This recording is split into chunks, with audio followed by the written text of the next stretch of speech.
Hello, and welcome to the first webinar in the From Our Desk to Yours Leadership Series for ARM Executives. Today's event is the Quarterly Review, M&A Update, Tips for your Board of Directors and Investors, and other CFPB compliance challenges. Before we begin, we'd like to thank you for attending. We know you're busy and your time is valuable, and we appreciate you making time to attend.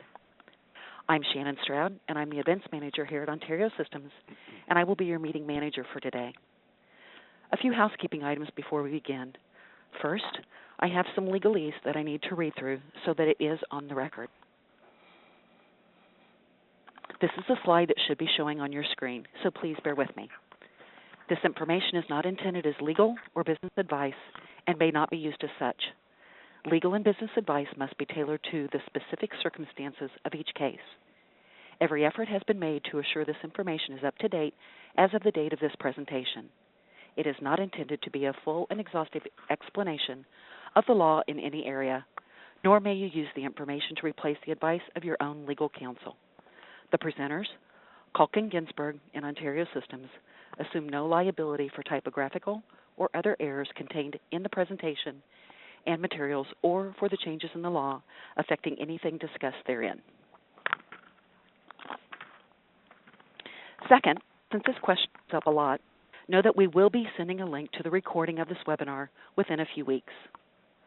Next, know that the participant phones are placed in mute, and thus it's very important that you use the Q&A box to submit your questions, as doing so allows us to follow up if we aren't able to answer all of the questions in the time that we have together. If you experience any difficulty during the presentation, please send a private chat message to me, and I will address it as quickly as possible. And that does it for the housekeeping items. So to kick things off, I'd like to introduce our presenters for today.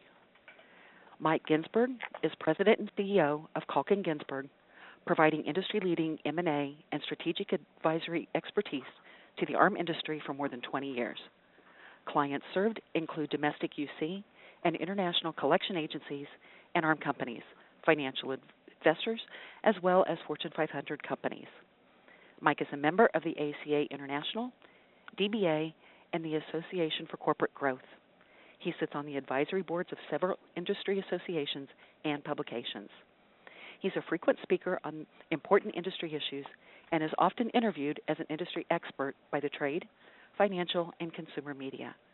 Mike writes a regular blog about the industry and maintains a social media page on InsideArm.com. Mike has been the recipient of numerous industry awards, including the National Association of Retail Collection Attorneys 2009 Don Kramer Award, which recognizes leaders who have made a positive impact on the ARM industry. He's also been recognized by Collection Advisor, a leading trade publication, as one of the industry's most influential professionals for 4 years in a row. Joining Mike today is Roseanne Anderson.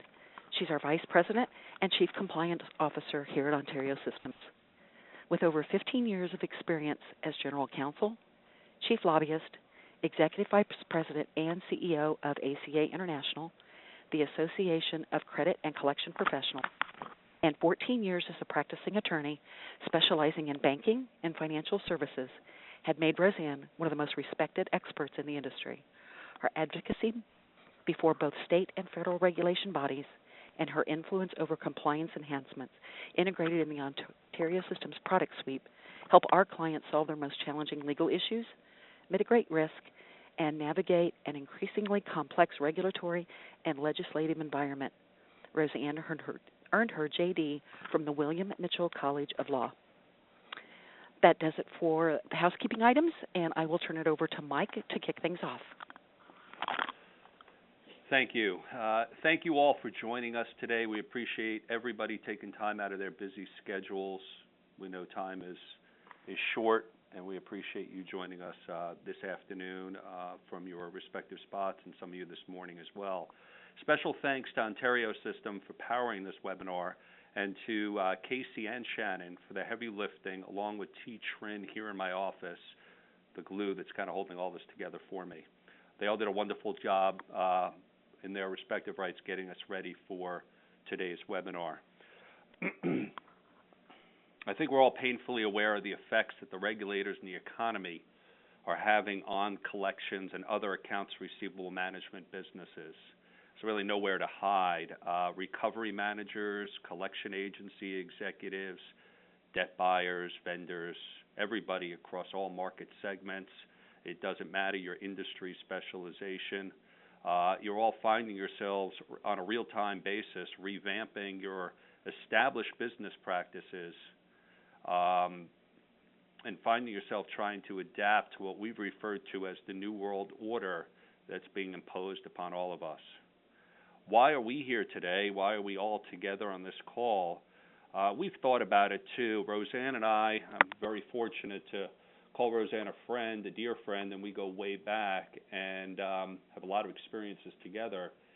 And we both know that you've been bombarded almost on a daily basis with information, service offerings, other resources, you name it, to help you navigate these waters. Most of this information is about compliance, an extremely important subject matter that we will get to today with, in my opinion, the expert in the field, Roseanne. But certainly, it's not the only topic that's impacting your business discussions, your boardroom discussions, your investor discussions, the way you operate your business. If you think about it, there's a lot of things that are really impacting the way we run our businesses here, and we have to make informed decisions on a real-time basis. So we raised a question to ourselves: where, as armed professionals, do you go to get the distilled information that you need, your team needs, to make good decisions on how you operate your own businesses? You could turn to the various associations. They're all great. They're providing you with information on a regular basis. The industry publications, Inside Arm and the various others, make it a point on a regular basis to put out all of the information on a very timely basis. But the key word is distilled information so you can make informed decisions. So Roseanne and I teamed up with Ontario, really behind the scenes, powering this webinar, marketing, making sure you're aware, and coordinating all these efforts. We're going to do this on a quarterly basis if we think that the market wants us to do this. And what we're going to try to do is host a live webinar to provide you with our perspective on what's going on. We'd love to make it like a Mike and Mike episode, or if you're a sports fan, also, pardon the interruption, with my friend Tony Kornheiser and Mike Wilbon from Chicago. Tony's a Washington, D.C. native. And we're not in the same room. It's hard. So we'll do some private talking as well, but we're going to try to be as interactive as possible because we all have our viewpoints. Roseanne and I both have viewpoints that we want to share with you. We also frequently use social media to communicate with the industry, and we encourage you to follow us on the Internet through our blogs and through Twitter and LinkedIn, because that'll allow us to stay connected when we're not talking on a quarterly basis. Our plan is also, and I will tell you this, we're going to invite who we think are trusted industry knowledgeable folks that we would refer to as trendsetters, to join us on our quarterly discussions, discuss specific events that we think are extremely relevant. As we kick off this series, though, today, you're stuck with just the two of us, Roseanne and myself. So without further ado, let's get started. You see up on your screen here the 5 subject matters that we're going to cover here in detail. And I'm going to turn to the first one. I'm not good at reading slides, so let's go to the next slide here and just dive into the keys to sustaining and growing revenues. There's good news. In the midst of all the negativity that we hear in the marketplace, there are some silver linings out there that I think really are going to drive results on a going forward basis for those who are in the collection business. We believe the current round of consumers paying down their debt is nearing its end. Let me repeat that. For the last 5 years, consumers have been lowering their debt burden. Okay? Overall, in the macro economy, that's good news. But as it relates to the collection business, paying down debt doesn't necessarily mean that they're assuming new debt obligations. We think that is coming to an end. And this is because of a few things. Number one, consumer confidence levels are increasing and getting better all the time. Number two, personal savings rates dropped. So people are out spending a little bit more and feeling more comfortable tapping into their savings account. And number 3, the general trends, albeit on a local basis things might be different, but the general trends in the housing market has allowed consumers to increase their confidence and to borrow more. So we think that consumer deleveraging is going to have a profound impact on your collection liquidation results virtually across all market segments in the foreseeable 12 to 18-month period of time. If you look at these, there's some other points here that I think are important to emphasize. Total delinquency rate is still far from historic averages, but look at the things on point number 2 that I state here about spending limits and charge-off rates, and you'll see that it's absolutely moving in the right direction. Low interest rates allow us to afford the opportunity to grow our businesses, maybe incur some debt as leverage becomes more available, and maybe even buy a business and continue to grow inorganically as you expand the operations. For consumers, too, low interest rates allow them to borrow potentially against their home, pay down debt, and other things that might have a material and positive impact on performance going forward, liquidation performance going forward in the foreseeable future. The unemployment rate. If you heard me speak, I do a lot of public speaking. I talk about the unemployment rate. It continues to be a very important indicator, maybe the lead indicator. As new job positions continue to increase, consumers will have a higher repayment capacity, which really equates to a higher recovery rate for delinquencies. However, we encourage each and every one of you to remain hesitant about building significant improvements just yet into any financial projections that you have about your own performance over the next year or two. Some economists have argued, and the reason that I think you should pause any kind of improvement is that these economists have argued that recent drops in the unemployment rate are not due to positive trends, but more due to the growing number of people who just stopped looking for work, who have settled for subpar part-time positions in the interim. Also, a lot of young Americans have chosen to postpone employment for education. This has led to an increase in student loans, which is great for those focused in on those markets, but it has not improved the unemployment rate overall. A couple of more points here. I'm going to turn it over to Roseanne in a moment, but if you look at the 2 bottom points here, movement to diversify from bank card, credit card collections continues to heat up. There's been just tremendous amount of activity towards diversification. You don't need to go further than the industry trade shows, Debt Buyers last week, a couple weeks ago, and these other areas to see that there's just movement to expand. The fact is this: virtually everybody in the industry really feasted for nearly 15 years on the proliferation of credit cards and the benefits that it set on this industry for a decade and a half. It was great times. And as a result, companies grew in those particular markets. Well, we know in 2007 with the mortgage crisis, and then in 2008 with the financial crisis that followed, the music stopped playing. And when the music stopped playing, those in the bank card, credit card industry realized that the market conditions are going to be vastly different. That, coupled with the regulatory climate, made it really, really difficult to grow in those particular markets because credit wasn't being extended and obviously collections impacted. A lot of folks have moved to diversify from these industries, and the good news is within the U.S. alone, the healthcare marketplace, the government sector, and specifically the student loan sector have afforded some real opportunities for expansion. Now, the last point here I'm going to leave you with is on this slide is the U.S. economy is still a credit economy. Okay, and as long as it continues to be a credit economy, there's going to be significant needs for the service offerings of the vast companies that are on this particular call. Let's go on to the next slide here, and Roseanne is going to tell you a few things about boards of directors. Thank you, Mike. Thank you very much. And as Mike and I were planning this series, particularly this first one, we thought we would take kind of a 40,000-foot level approach. And for that reason, I really want to focus on some issues that are, in my mind, extremely important for your board of directors. So many companies in this space in particular are small,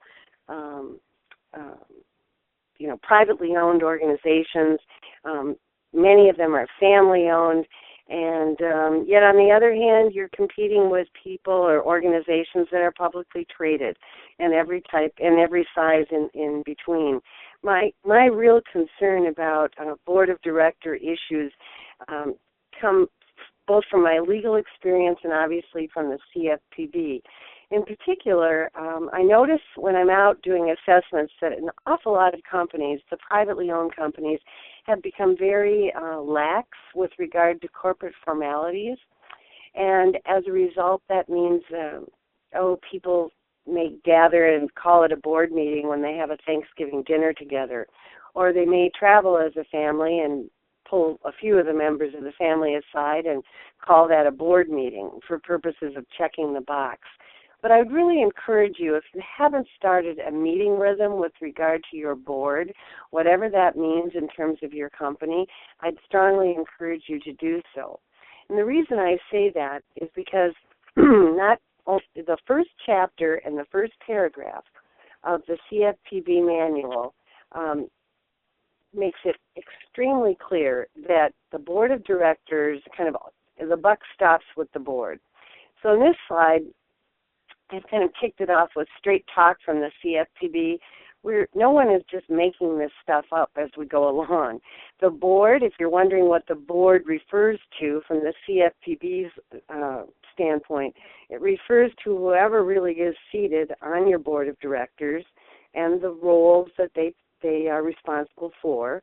But it could mean any other individual or group that exercises that ultimate oversight over your organization. So you have to take a moment and figure out who composes the governing body of your organization, because that governing body has been given some very, very specific responsibilities by the CFPB. Namely, they are responsible for driving compliance to your organization and establishing and being the driving force behind your compliance management system. So initially, the board of directors must pause and decide that it's going to resource the compliance management system and resource those individuals within the organization to drive your compliance management system. This particular webinar does not delve, intentionally, we're not delving into definitions of a CMS, a compliance management system, but suffice it to say it has 4 components. First of all, it's board and management oversight. It's your actual compliance program, which includes all your policies and procedures. It's how you manage and respond to consumer complaints. And it's driving your compliance audit, your annual, or in some cases more frequently, your annual compliance audit. That doesn't mean the 5 phone calls per collector that somebody in your organization listens to. It means the overall audit of your organization, whether that's done by someone internally or externally, to ensure your compliance with CFPB level expectations. And that's true whether you're large or small. Another point is that don't despair. Your board can size all of this work and the scope of your compliance management system and the resources you apply to it so that it fits with the size of your organization and the nature of your business and the risks you potentially pose to consumers.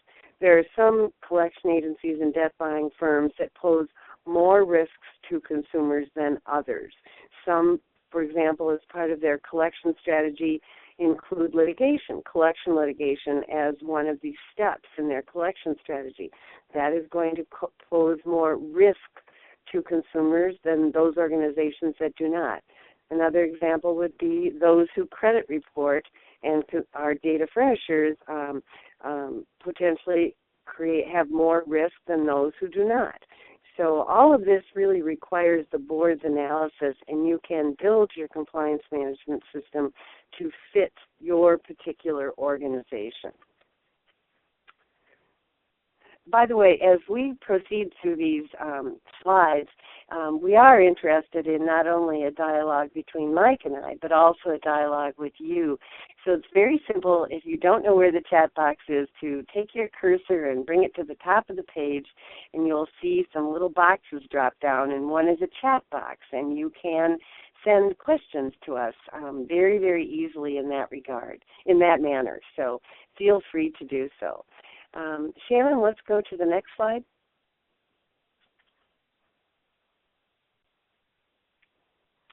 All right, so let's pretend the CFPB is knocking at your door and they're focusing only at this point in their exam on how your board is functioning and whether it's really meeting its expectations. Other questions people ask me so frequently is, this is all well and good, Roseanne, but number one, if they're small, they say, how do we compete with the big guys?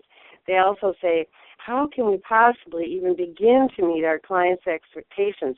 They seem to be auditing us every week or sending us surveys about being their service provider.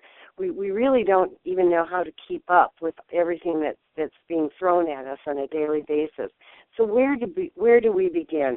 And I strongly recommend that you begin with your board, putting your house in order.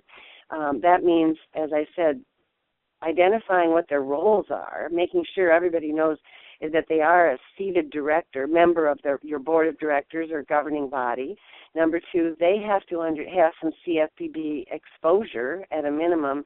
They need to understand, if nothing else, what's going on in the industry. Even participating in webinars like this today begins to allow you to check the box saying your board is being exposed to industry trends and industry issues. The CFPB has given us 8 specific questions that they will expect your organization to respond to in a meaningful way. Now, obviously, if you're a larger market participant, they will ask this on site when they meet with you, and they will be requesting, if not demanding, documentation to support the answers to each of these questions. For those of you who are not within the if you do not fall within the definition of larger market participant, nonetheless, these questions will help you move down the CFPB readiness path. So first of all, can you actually demonstrate that the board has set clear expectations about compliance within the organization and for all of your vendors and service providers? You know, have you met to discuss the CFPB's requirements, in particular the compliance management system, and what are you doing about it?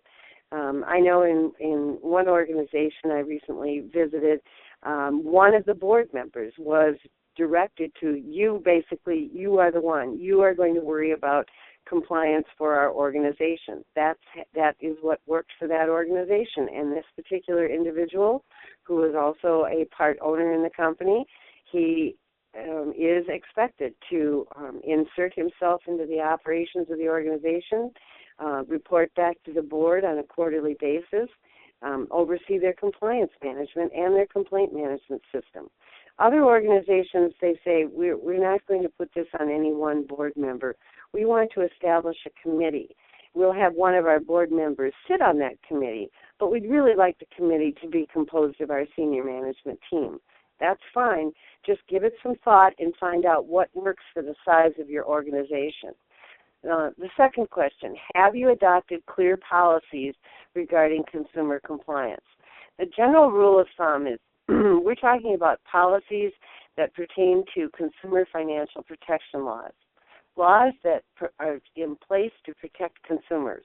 We're not talking about snow day policies. We're not talking about dress code policies. We're talking about policies that directly pertain to consumer protection. Have you appropriately staffed your chief compliance officer position? So that begs the question, do you have a chief compliance officer? In larger organizations, that should be a separate function, obviously independent from operations. In smaller organizations, you may not have that luxury, but keep in mind you can outsource that function as well. Do you have a process in place to actually set policies, procedures, and standards? Has your board actually reviewed them? Have they approved them? The answer should be yes. Another question that comes up all the time is resources. Obviously, compliance is not a revenue-generating section of your or department, or whatever you want to call it, of your organization. Usually that causes business owners and boards and investors to kind of cringe because obviously they are probably there first to generate revenue. And but as you, I guess, move down this CFPB readiness path, you do have to allocate some amount of resources to compliance. It's not going to happen magically or accidentally, and it can be scaled to the size and complexity of your organization. Some people can handle it internally on their own. Some people, I think I've mentioned this in other webinars. We know that some organizations have had to ramp up their FTE equivalents for their compliance departments from anywhere from 1 to 7, 1 to 10 in the past 18 months. One thing I am seeing is there's an interesting movement going on in the collection industry right now. The larger collection agencies and larger debt buying firms may have traditionally advanced people who have worked their way up through the ranks, so to speak. Maybe they've been, who knows what they've done. They've had a million jobs in your organization, and ta-da, today they're your compliance officer. Well, if you're a smaller organization, that may be just fine. So I'm not really criticizing that, but what I am seeing is that company after company after company is raising the bar, and many of the large organizations are definitely hiring lawyers who are experienced in compliance to fill the chief compliance officer position. Somebody asked me the other day, well, could we hire a paralegal? Well, it's yes, but it all depends on that person's experience and understanding of the issues and their ability to really navigate all of this in this new age of CFPB oversight. Also, do you address consumer compliance issues and risk of harm through your complaint management system? That's a very real requirement, probably the one requirement that touches most directly on consumer harm and consumer satisfaction. Have they directed have you directed your board to actually, or your senior management team to secure an audit, and have your board review the results? And finally, do you insist upon receiving your board? Do they insist upon recurring reports on compliance risk, litigation risk, issues, and complaints filed against your agency? They have to be in the know. We're going to talk a little bit about the impact that has had on boards and investment groups, but these requirements are real. And it is an 8-point question list that you can get your arms around. Mike? Thanks, Roseanne. Any comments on this before we get off the board slide, by a show of hands, how many of you have a board? I'm kidding. No one's raising their hand. You're all sitting at your desk. That's the beauty of a webinar. We're all sitting at our desks. Who knows what we're even wearing? But the fact is, and it's an interesting point, even among the large market participants, the roughly 170 agencies with $10 million or more in what CFPB is defining as gross receipts, we all know the qualification or the line that's drawn.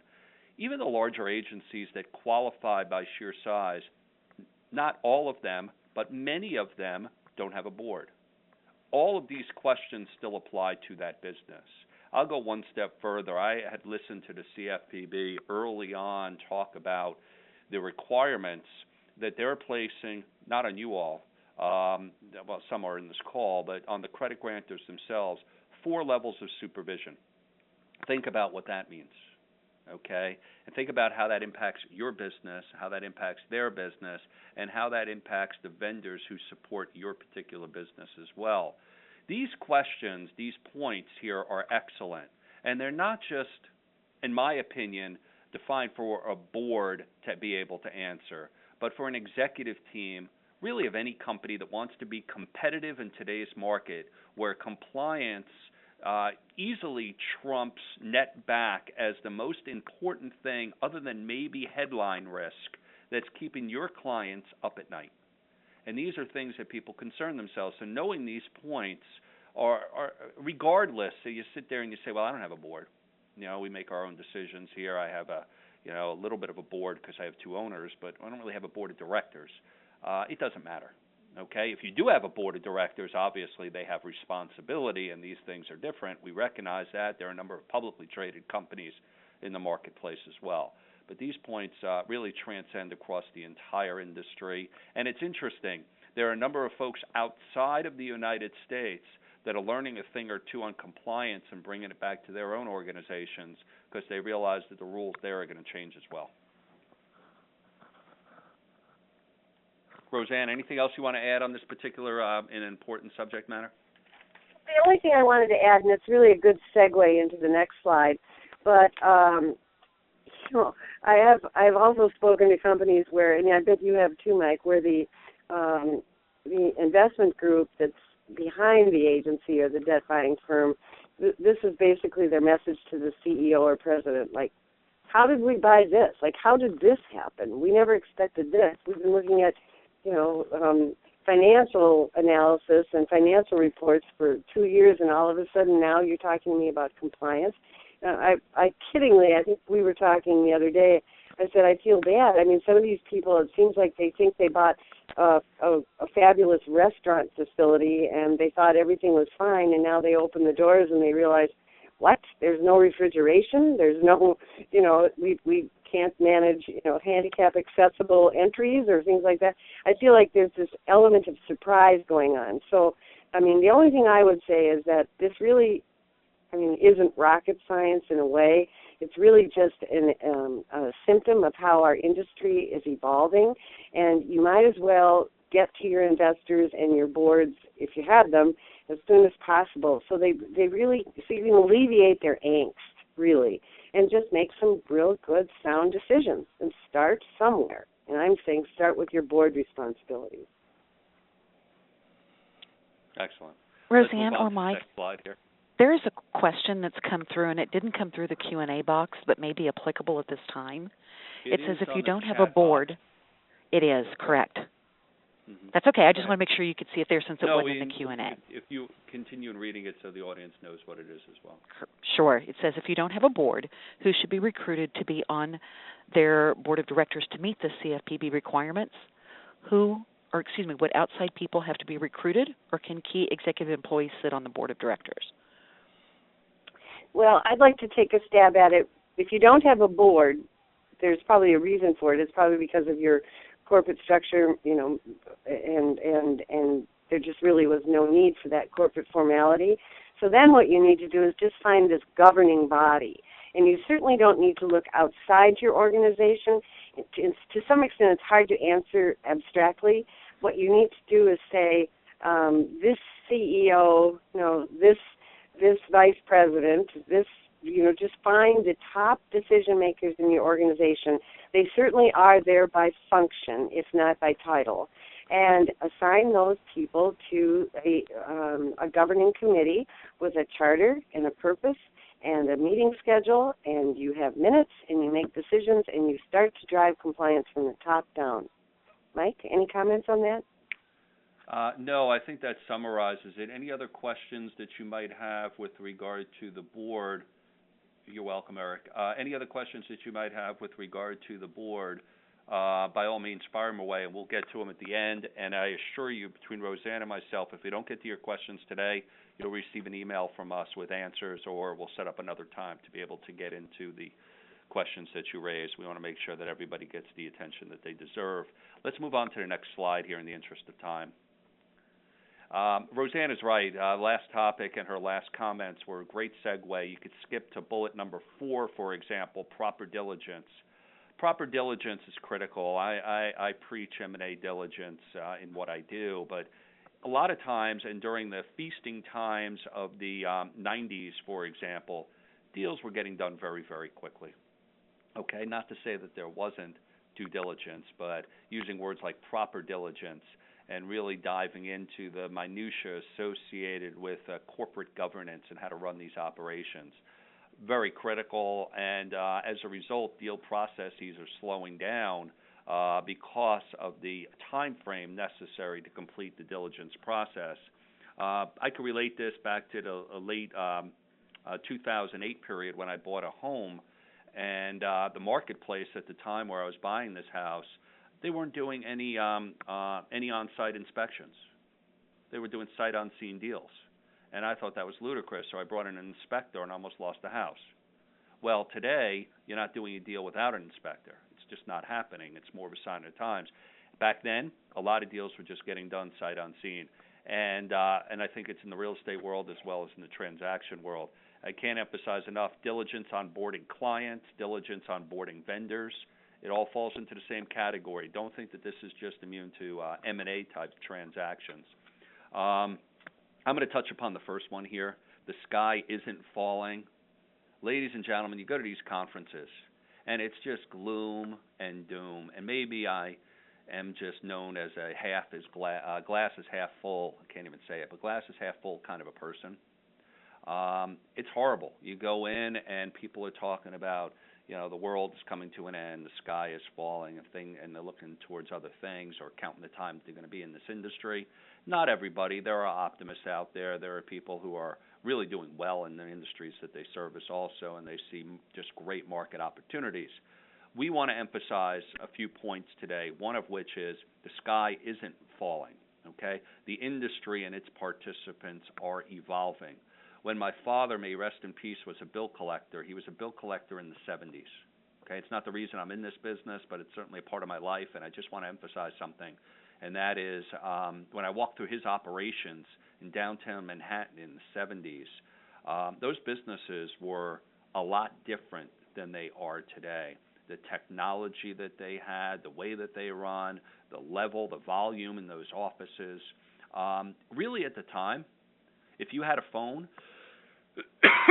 and a desk, you didn't even need a computer, you can get into the collection business.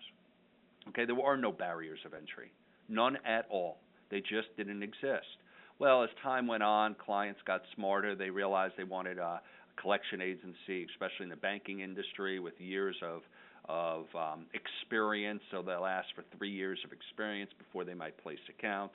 Well, what's happened today as a result of compliance and costs and technology advancement, for the very first time over recent years, this industry has been, a natural barrier of entry has been created in this industry. And I think that's going to have profound effects on how people enter this industry, grow in this industry, and potentially exit in this industry. And that's the silver lining, okay? As I said earlier, the credit markets, they exist in this credit economy. They have gotten harder, no question about it, more costly, but they're not going away. Roseanne, do you want to cover a couple of these other points? I'm still on the first one, are you not? The sky isn't falling? I am. Okay. If you have anything to say there or the others. Yeah, I do. I just want to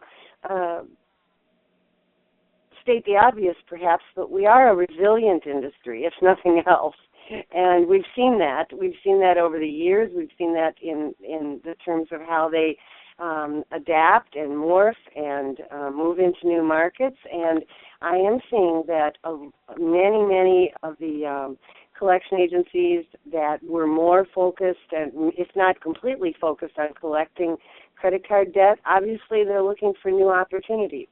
If the large organizations, they are buying companies that have that specialization, let's say in healthcare or government collections.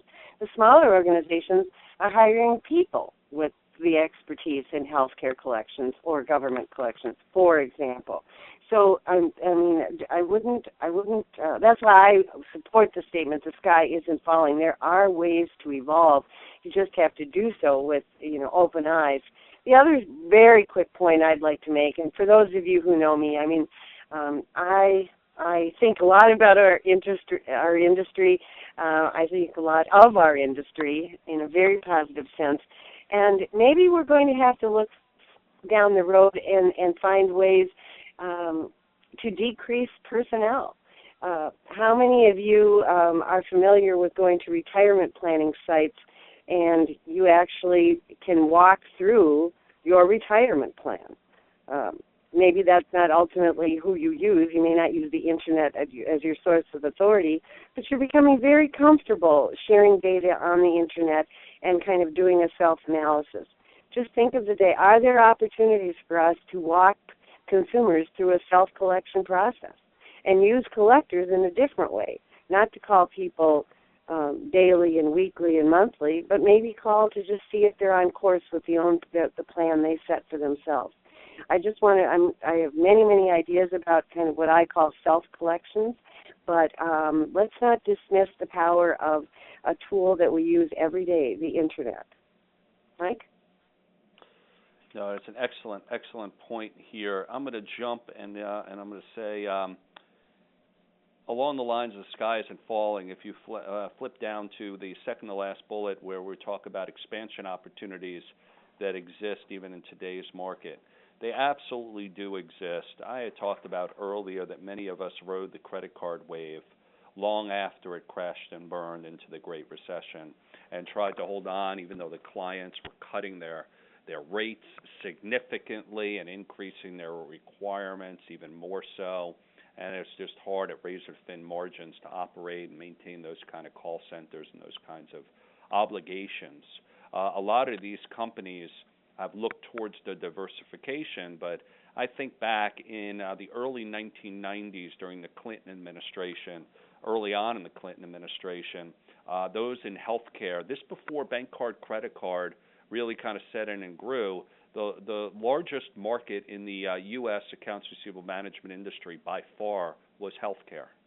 And in 92, if you remember, we had the Hillary factor kind of come in, and healthcare reform during the Clinton administrations, obviously way before Obamacare. And this was in the early 90s, as I said. And that time, everybody thought the sky was falling. They absolutely wanted to get out of healthcare. They wanted to sell their business. They wanted to get out. Well, we all know that that didn't change. In fact, it improved for a lot of healthcare providers and ultimately the agencies that provided that kind of service. There are expansion opportunities in today's market. You just have to kind of look around and see them in certain market segments that you're servicing right now. If you're a specialist in bank card, credit card, look into auto, look into mortgage, look into various outside the United States, bringing your best practices that you've learned in bank card as they extend credit into Central and South America or the European markets. You have the capability, you have the technology advancement, certainly capabilities to be able to leverage as you expand. And in the United States alone, you can look at other market segments such as healthcare, as I just explained, and see tremendous growth opportunities as the administrative process around healthcare receivables has changed and continues to evolve so dramatically. Roseanne? Thank you, Mike. I'd like to talk a bit about the second bullet. Regulation and client compliance requirements will have profound effect on service providers. I think it goes without saying, because you stated it so well, the regulatory environment has changed, and we all know that. And many of you are feeling placed on you by your clients in terms of their compliance requirements. One comment I have is, particularly since this slide is entitled Tips to Calm Your Investors, a lot of investors, I end up in these conversations with people, they're saying, well, what's changed and what is changing and when will it change and how will it affect us? And, a lot of angst behind those questions. And what I like to say first is that, yes, the CFPB has released an announcement of proposed rulemaking, and in fact, the comment period ends for that this week. Many of the associations to which you belong have done a fantastic job organizing the responses. The next phase will be the notice of proposed rulemaking will be published after the CFPB has time to really digest the responses from the both the consumer side and the industry side, the responses they received to the ANPRM. The CFPB will ultimately produce its notice of proposed rulemaking. Again, we will have the opportunity to comment on the proposed rules. And finally, they say the CFPB has indicated it'll be probably 2015 that may even be conservative, but 2015, before we see the actual new regulatory requirements that will be imposed on the industry. So we do have time. We have time to prepare. We have time to organize our teams, and we have time to build our compliance management systems, and just have our eyes wide open to the future. But nothing is happening exactly tomorrow in terms of changes in federal regulation and the CFPB.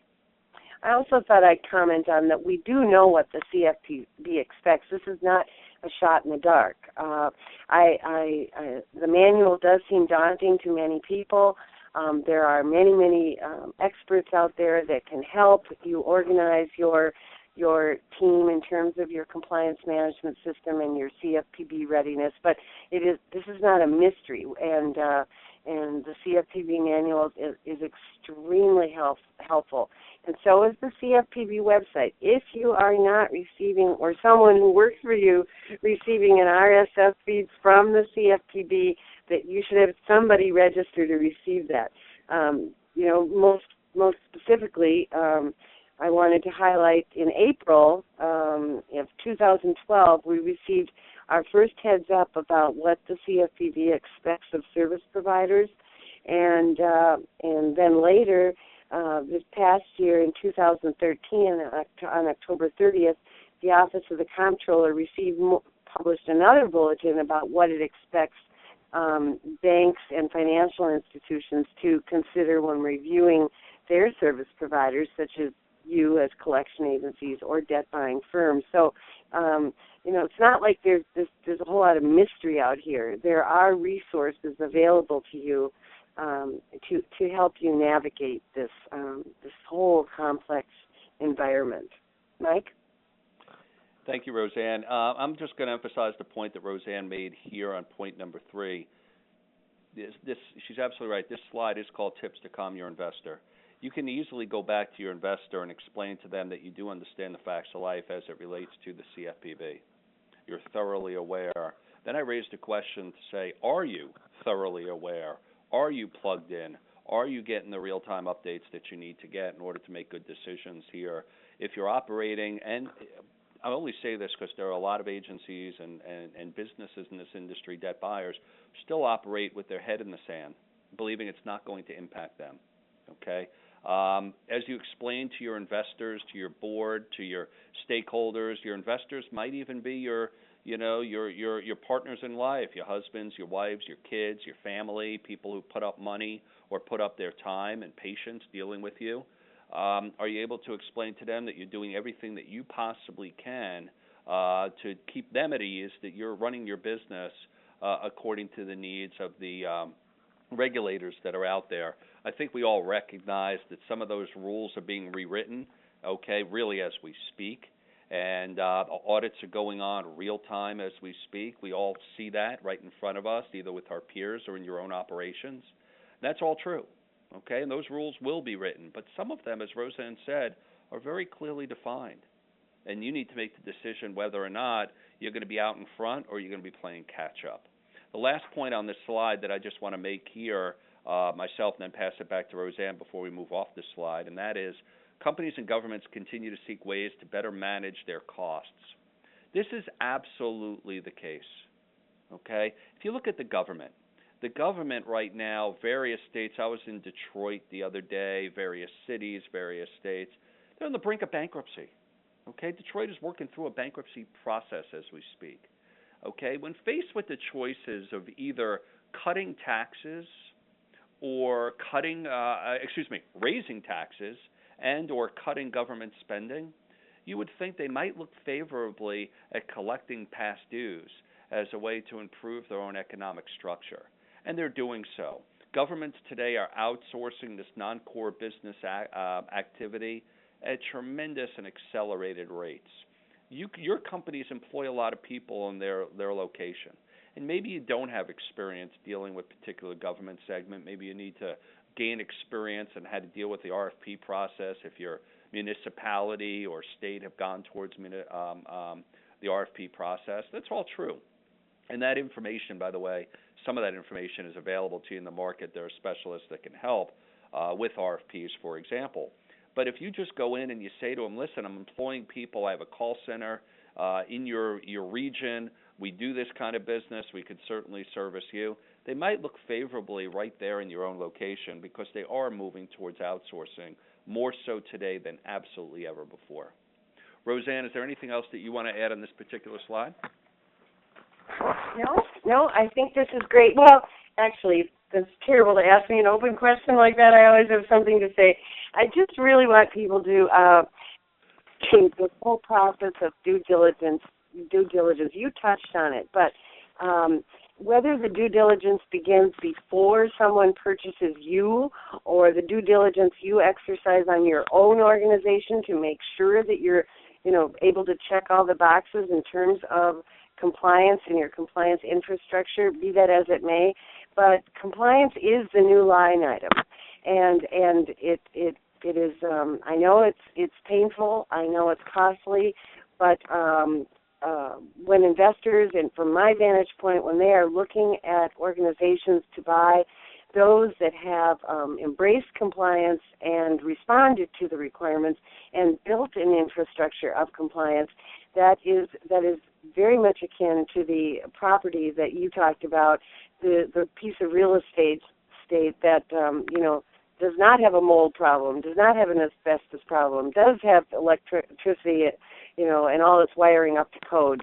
so it does matter, and that's my soapbox on it, but I feel very strongly about it. Excellent. Thank you, Roseanne. The next slide, please. And I was just reminded here, T in my office, just watching the clock here. We're at about 10 of, a little bit closer to 5 of 2. Our plan is to go, we were scheduled until 2:30, but we're going to go until about 2:15 here on these next 2 topics, and then open it up to any additional Q&A. Keep your Q&A kind of coming in, please, so we can use the last 15 minutes for any outstanding questions that are left. But we want to get through the next 2 slides. They're very important. And let me change gears and talk about a topic that's near and dear to my heart, mergers and acquisitions, trends, and predictions here. Listen, U.S. deal making is off to maybe its best start in over a decade. Okay, sometimes the year starts really strong and then fizzles out. There's really no indication that that's going to happen. Major headline grabbers like Comcast buying Time Warner for $45 billion are really catching the interest of the investment community and those that just read the headlines and understanding what's going on. And these types of deals are going to have profound effects on the industry because it's leading more towards consolidation in that particular market segment. So what's going on in our industry is the question there too. And today, today there was a major announcement on the debt buying side, happened after market last night. You may not have even seen it yet if you're not plugged in and reading the news in the morning. Many of you already heard, and the rumblings out there are certainly clear when PRA announced that they're going to buy international debt buyer Active Capital for over $1 billion. The number is about $1.2 billion. This is on the heels of Encore's deal last year, involving asset acceptance, and then Cabot as well in the UK, and their most recent $500 million pickup of Marlin off of Cabot. In 2 words, these are game changers, folks. These are deals that will have a profound effect for years on this industry and how we operate our businesses in those particular market segments. By creating larger businesses on the debt buying side and expanding internationally, you're going to find these companies are not only opening doors for themselves, but putting at ease the clients that they service here in the United States because they have the size and the transparency to be able to provide the services that their clients are demanding from them in a very prudent and professional way. When you look at this slide here, we talked about this a little bit earlier.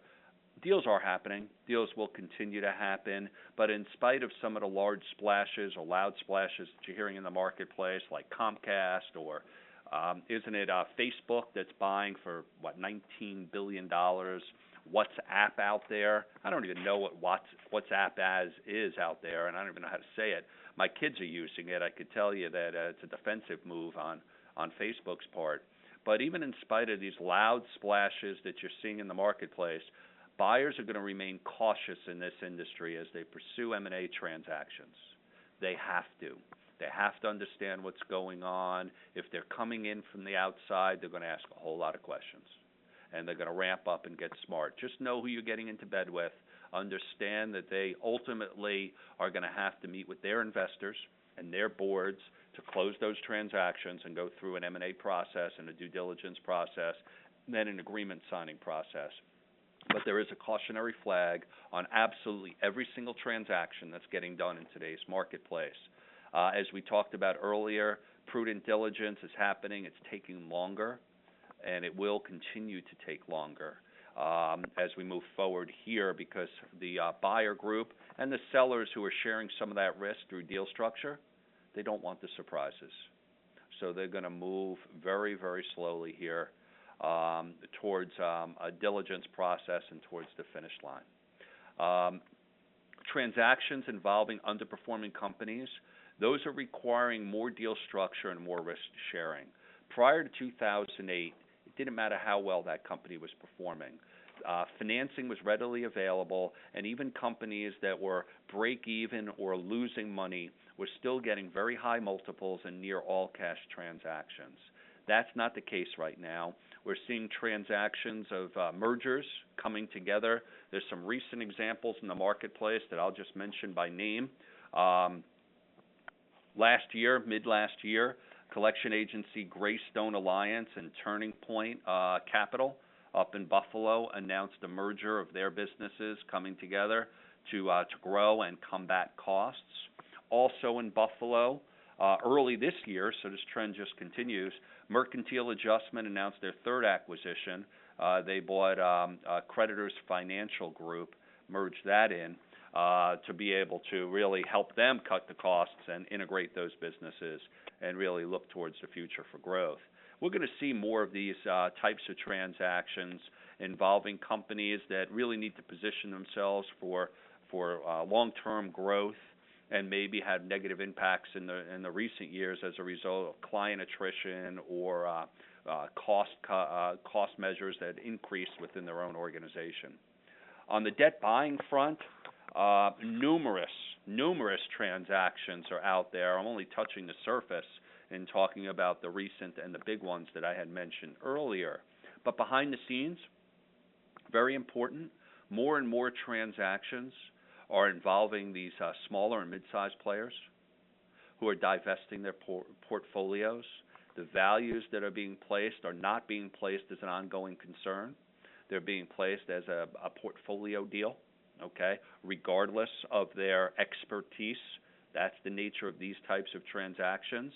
And it really depends on the next point where buyers need to be able to produce really near complete data sets in order to satisfy the needs of the CFPB. So they're coming down hard on their sellers, and they recognize that the sellers, they really don't have near complete data assembled on their portfolio. And as a result, the price range that they might say is anywhere on a low end of 7-8 times monthly cash flows on up to as much as 14 times cash flows.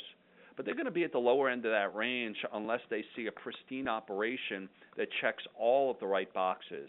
And I could tell you firsthand that a lot of the buyers themselves don't check all the boxes. They really can't. They're being audited now. They're learning. They don't really understand necessarily how to comply with all of the CFPB requirements, but they are placing these pressures on the debt buyers that ultimately they acquire through some kind of a merger and acquisition event. Roseanne, I'm about to turn to the next slide on M&A trends and predictions, But is there anything that you want to add on these particular bullets or this particular slide before we move on to slide 10? No, Mike, not on this slide. I'm ready for the next one, though. Okay. All right, let's bring it up. Okay, here, large arm companies are downsizing operations and using M&A to diversify away from collections. The largest agencies in the industry, the agencies such as I-Corps and NCO, these are the bellwethers. These are the major companies out there that are the most sizable, so tend to attract the most attention. It's no secret that NCO has publicly made moves towards downsizing its collections operation. See that in the marketplace right now. I-Corps recently announced in late December, they announced that they were going to buy an aftermarket services unit for some $725 million. Jabil's aftermarket services company. This was a circuit company, okay? And they did this, they said, to diversify, to round out its service offerings.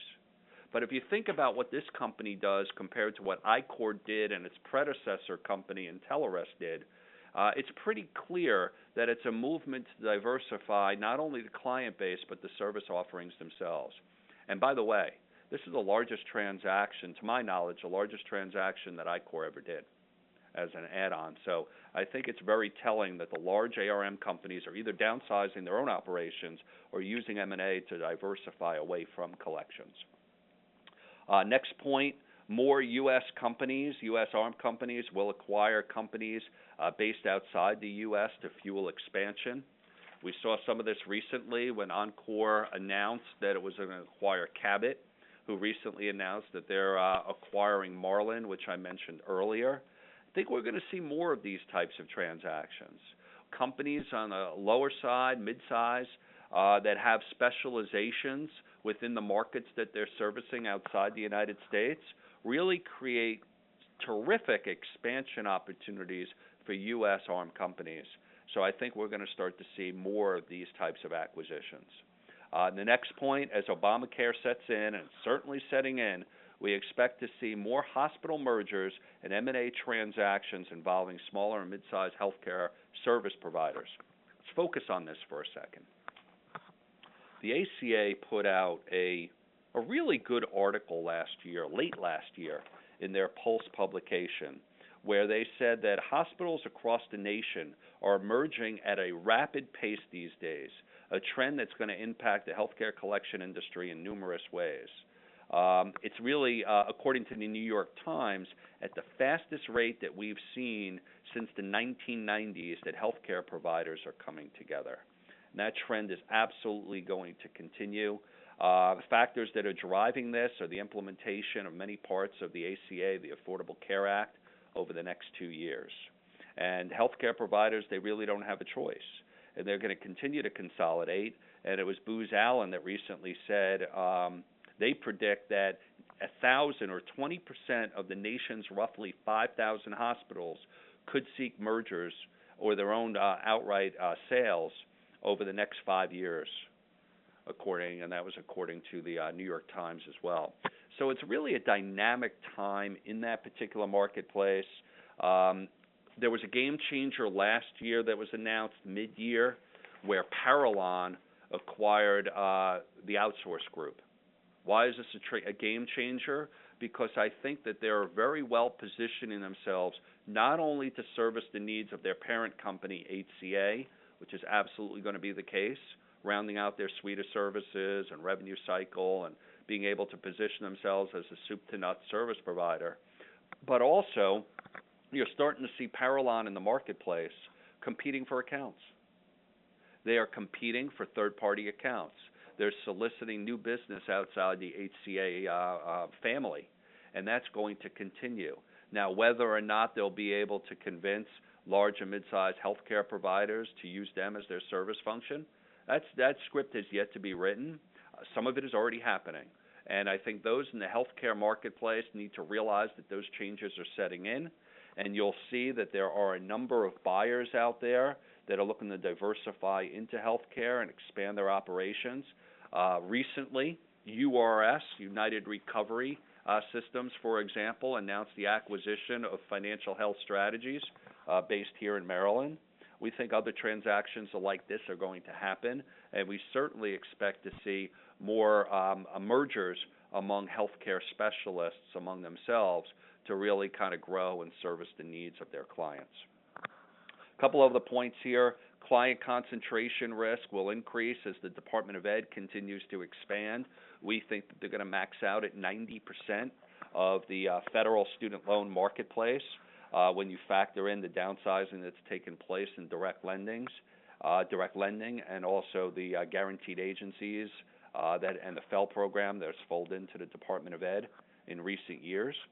And major credit grantors, consolidation. I mentioned Comcast and Time Warner. You may be on the receiving end of those mergers. You may be on the outside looking in. But that is something that's going to happen as they look at their own recovery departments. And last point here, most of this industry is comprised of smaller companies, and they're battling the escalating costs, and they're just going to find it more challenging to remain independent, and they may look more favorably at sales. But I would caution the smaller agencies that might be thinking about a sale, just know that there will be heavy deal structure and sharing of the risk associated with those transactions. Roseanne? Mike, I have a couple of comments on this. First of all, let's go back to the first bullet, which is I could not agree more that the large arm companies are downsizing and they are diversifying away from collections. But because this is kind of an executive thought leadership series, I'd like to insert some thought about that. The only reason we have to describe that as saying that the large arm companies are diversifying away from collections, here's my position. It's because of the way we define collections.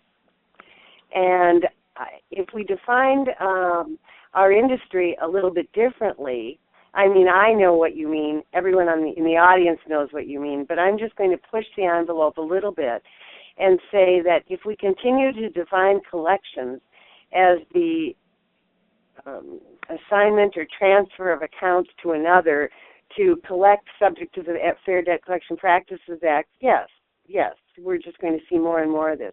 But if we change the definition of collections, don't everyone fall off your chair, to be a customer service, customer-centric type of service that you each offer, and that you do become the extended business office of your creditor clients.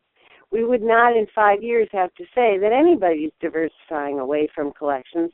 Collections has changed its definition so that it has met the needs of the creditor community. So I just kind of wanted to add that little twist in case it really promotes some thought and discussion among our listeners here. And then the only other comment I wanted to make on this slide is that it is true that smaller companies are battling these costs with regard to compliance. We learned recently that a major bank has allocated $2 billion, yes with a B, dollars toward compliance requirements in the next 5 years. It's a large organization, but $2 billion is going to be poured into compliance. So there's no question that compliance costs money, but it's also very clear in terms of going back, the sky is not falling. The CFPB manual repeatedly tells us that compliance can be outsourced. Obviously, not adherence to compliance behaviors can't be outsourced. You have to you have to collect and serve your consumer population compliantly. But just as medical transcription services were outsourced, just as accounting has been outsourced, just as HR services, payroll services have been outsourced, so too may compliance be outsourced. And if anybody would like more explanation of what that really means, I'd be happy to entertain those questions. But just a different perspective, or one that I thought might provoke some thought. Excellent, Roseanne. Thank you. And I know we only have a few more minutes here, so I'm going to turn it back over to you, Roseanne, to talk about the last and very important slide about the CFPB update and 3 compliance issues. All right. Well, as a courtesy to our listening audience, we thought it is important to just give you a bit of an update on the CFPB, although that is obviously not the focus of our entire session this afternoon. But CFPB exams are taking place. It has gone a little quiet. At first, when the first 3 or 4 were being conducted, there was all sorts of, buzz surrounding those exams. But I think the CFPB and our industry, the larger market participants, are settling into, I wouldn't say comfort level, but they're settling into the expectation that they will receive that call and that letter from the CFPB with regard to exams. No exams have been closed to anyone's knowledge, certainly not mine, and I do run work groups that keep me, I feel, very up to date on the status of these sorts of issues, meaning that we don't know how anyone has been rated, and that will be a confidential result, but meaning we don't know if anyone's rated 1 or if anyone's been rated 5, but it's everyone's understanding that these files remain open and no one knows how they've been rated. The key issues the CFPB seems to be focusing on are what you'd consider garden variety, obviously Fair Debt Collection Practices Act compliance issues, call frequency issues. Credit reporting is of great concern to the CFPB. They've said that not only in the exam environment, but also publicly through their bulletins. So, again, there's readily available resources, particularly on the CFPB website, that can help you understand exactly what the CFPB is most focused on right now. They are touching on the ECOA, even though that could provoke a lively debate as well, but the equal credit opportunity is alive and well in the eyes of the CFPB. So though you may not think you extend credit to consumers, let me say it this way, you are an extension of the creditor. And as a result, the ECOA, the Equal Credit Opportunity Act requirements do touch you and your operation.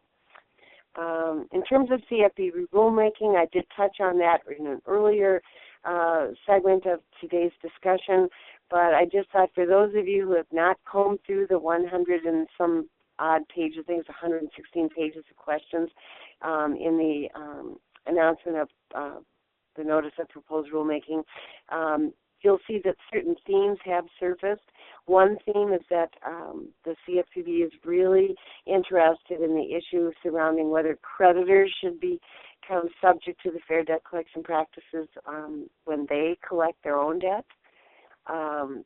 Calling times, calling frequency, the manner with which you can communicate with consumers is a big theme, as well as the right consumers should have to provide you with notice of their contact preferences. The FODI issue is mentioned, it's touched on in the interim, but it's not really clear how the CFPB is, how they're going to come down on that issue. Fortunately, the associations are responding with regard to the need for reform in that area, and when it comes to leaving voicemail messages. We know that there are probably as many as 12 completed exams. Perhaps as many as 20 are underway right now. But again, that because of the confidentiality surrounding that activity, it's difficult to really nail that down for sure. And with regard to what I have cited as the top 3 compliance issues, in a way they are the tip of the iceberg, but the first one comes from a CFPB source. From the source is the CFPB. The second one comes from our own client base, basically as a technology provider, and the third one comes from clients. So let me just touch on this very briefly. For those of you, I've looked at the registration list. I know many of you, if you're not the owners, you're the CEO or top decision makers in your organizations. You should get your arms around credit reporting, not only how you handle disputes. If you find when you go to your dispute investigation people or department and you find out, oh, yes, great, we handled 250 disputes today, red flag. it's almost humanly possible to comply with the FCRA's investigation requirements regarding disputes at that pace. And if their solution is, oh, we have a brilliant idea. When we get the dispute through eOscar, oh, it's great, we just delete the account.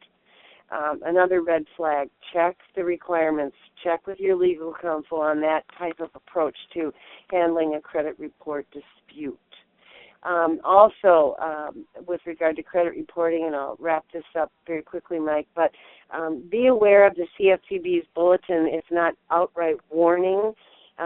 Please make sure that you are apprised of the fact that your collector should not be engaging in credit bartering or giving advice to consumers, innocent as it may be, about the fact when consumers say, well, what will happen in my credit report if I pay this debt today? You do not want your collectors responding to that, saying, oh, it'll improve your credit rating, or, oh, you'll become more credit worthy. You don't want them to be saying anything about it because they actually don't know. If I pay a debt that's maybe an $18 debt, whether or not that impacts my credit report could be quite different than as compared to another consumer that might be paying an $18 debt. Maybe, the impact might be quite different on their credit rating. So really stay out of that business of talking to consumers at all about the impact of payment on their credit report or their credit worthiness. Also, the next one, let's go into account tying and consumer ID requirements. As I said, this comes to me from my technology prism. Apparently, people need to be refreshed on whether you can and should tie healthcare accounts to non-healthcare accounts. So let me be that somewhat of a subtle reminder to go back to the drawing board and review your HIPAA requirements and Gramm-Leach-Bliley requirements when you are engaging in the tying of accounts. Also, take a look at how many data points you are using to tie an account. Is it just a Social Security number? Is there room for human error that you could be tying people's accounts together that you have no business tying just because you've only looked at one data point? Consider other data points such as date of birth, address, Social Security number, driver's license number. Look beyond one data point when you decide to tie accounts. And also look at the regulatory requirements regarding healthcare and non-healthcare account tying. And finally, call frequency. Boy, it sounds like I'm a broken record on this issue, but it certainly triggers lawsuits, and it seems to trigger a tremendous amount of confusion. But please be aware that you need to get your arms around how frequently you call, attempt to call, leave messages, and communicate with consumers in a live setting, not just based on the consumer, but not just based on the account, on a per account basis, but looking at the consumer holistically.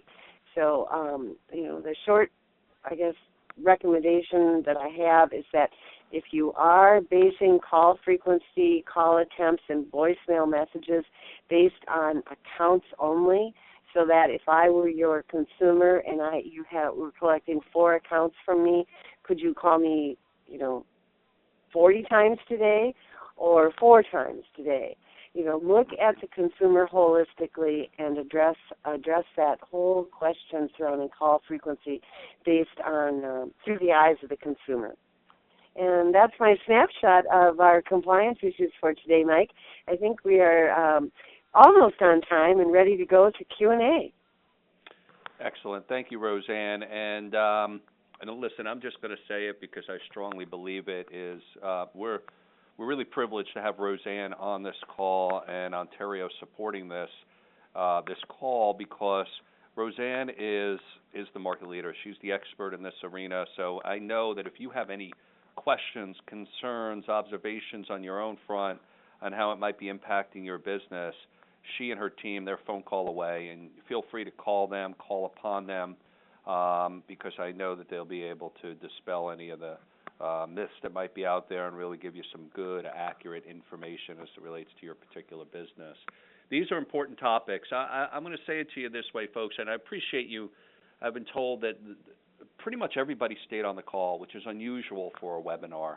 And I think these are important topics. You've emphasized or confirmed our notions by staying on the call here today. We'd like to do this again. We want to continue doing this, and it won't be a repeat of this data, but more of an update on what's going on the next time we get together. We want to look at this on a real-time and quarterly basis. We need your help. And in order to be able to make this productive for you, we need you to tell us what you want to talk about. What are the topics that are most pressing, maybe keeping you up at night? If you want to zap me an email, the last slide, if you can go to the next slide here, it has our contact information. You'll see it here, and this information is going to be made available to you, of course. It's not intended to be an infomercial. This is intended to be helpful to you all. If you want us to continue doing these, help us spread the word. Tell your team, tell your leadership team, tell your investors, tell other folks who might have a benefit participating in this. Tell your peers in the marketplace, hey, you participated in a webinar, you thought it was beneficial, maybe you want to participate in the next one. We're not bashful. We'll continue to market and make sure the world is aware of this, but we also recognize there's no better source to fill the phone lines than word of mouth here. If you have any questions, please let us know. I'm looking here. I think we've addressed some of them. Roseanne, do you have anything else that you want to add or any particular points that you want to cover before we wrap up this particular call? No. Do you think, Shannon, is there a way to open the phone line, and that is throwing you, whatever, there's an expression for that, but I know that chat is the best way to do it, but is there any way people can raise their hand or actually ask us a question? The actual phone lines are open. Oh. So if somebody wanted to ask a question orally, actually, what would have come? Yeah. Roseanne? Or chime in and provide their own experience. I hear you. I hear somebody. What do you suggest we say when somebody, if anything, if somebody says, how will it affect our credit, my credit? You should say, there is a wealth of information. Call your credit bureau or go to the CFPB website, but you shouldn't be messing with that. And I'd be happy to send you the bulletin if you want to send me your email. But there's a very specific bulletin. Just don't mess with it. Will do.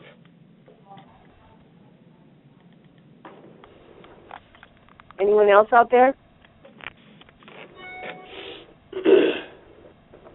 Well, listen, thank you all for your time and your attention this afternoon. We appreciate it. We'll look forward to seeing you out in the marketplace or hopefully at our next webinar. Thank you very much. Thank you. Thank you, Mike, and thank you, Shannon.